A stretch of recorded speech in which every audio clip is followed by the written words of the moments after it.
అయ్యే రీచ్ వస్తున్నాయి మొత్తం. అవును కదా, ఇలా ఆగస్ట్ 15. ఇంతకీ ఆగస్ట్ 15 ప్లాన్స్ ఏంటి అబ్బాయి? ఏముంది, బిర్యానీ ఆర్డర్ పెట్టుకుంటున్నాను. నీకు ఎవరైనా కావాలా? ఎప్పుడు నీకు అదేనా? ఇంకేం లేదా? ఇంతకీ నీ ప్లాన్స్ ఏంటి? రీల్స్ తీసుకొని ఇన్స్టాలో అప్లోడ్ చేసుకోండి. అవునా? ఓ అబ్బాయి ఏంటి ఇంతకీ నీ ప్లాన్స్ ఏంటి? నీ ప్లాన్స్ ఏంటి? అవును, ఇవాళ ఆగస్ట్ 15 కదా. ఇంతకీ ఇండిపెండెన్స్ డే అంటే మనకి స్వేచ్ఛ సెలవా? మనకు వచ్చిన స్వేచ్ఛని మనం ఏం చేస్తున్నాం? మన దేశం కోసం ఎందరో మహానుభావులు ప్రాణత్యాగం చేశారు, కానీ వాళ్ళు ఇచ్చిన స్వేచ్ఛని మనం ఎలా వినియోగిస్తున్నాం? ట్రాఫిక్ రూల్స్ ఉంటాయి, అవి పాటించాలి, కానీ మనం ఎవరూ పాటించాం. ఎలక్షన్స్లో డబ్బులు తీసుకుని ఓటు వేయాలి, కానీ ఓటుకు నోట్ అనే కాన్సెప్ట్ని అందరం ఉపయోగిస్తాం. క్లీన్ ఇండియా కావాలి అంటాం, కానీ ఇంట్లో ఉన్న చెత్త మొత్తాన్ని రోడ్డు మీదే పడేస్తాం.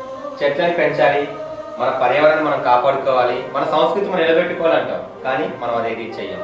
ప్లాస్టిక్ నిషేధించాలి అంటాం, కానీ మనమే ప్లాస్టిక్ వాడతాం. ఇదంతా మనమే చేస్తాం, కానీ పైగా మన దేశం మారాలి అంటాం. అందుకే ముందుగా మార్పు మనలోనే రావాలి. మనం మారినప్పుడే మన దేశం మారుతుంది. మనం మారినప్పుడే మన దేశం మారుతుంది.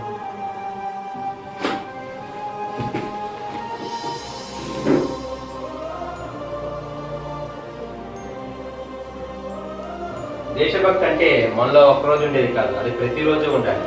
స్వేచ్ఛ అంటే విచ్చలవిడిగా తిరగడం కాదు, అది మనందరి బాధ్యత. అందుకే ముందు మనం మారినప్పుడే మన దేశం మారుతుంది.